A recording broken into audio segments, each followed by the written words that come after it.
Уважаемый Сергей Владимирович, рады вас приветствовать в Абхазии в столь значимые для абхазского народа дни. 32 года тому назад в этот день был водружен государственный флаг на реке Ингур. За эту победу сложили головы тысячи наших ребят.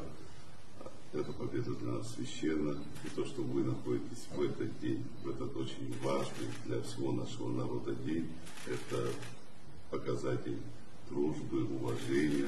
Большая честь в этот праздник быть здесь, в Абхазии, в Сухуми. И, конечно, это великий праздник, День Победы, День независимости Абхазии.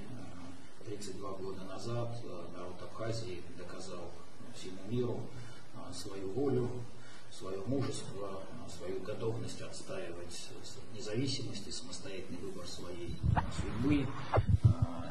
И тогда большое количество добровольцев из разных регионов России стало плечом к плечу с героями Абхазии. И для нас, конечно, очень важно, что и сегодня, когда идет борьба за независимость Донбасса, Новороссии, большое количество сынов Абхазии добровольцами, причем начиная еще с 2014 года, героически воюют, защищая свободу и Донбасса, и всего русского мира.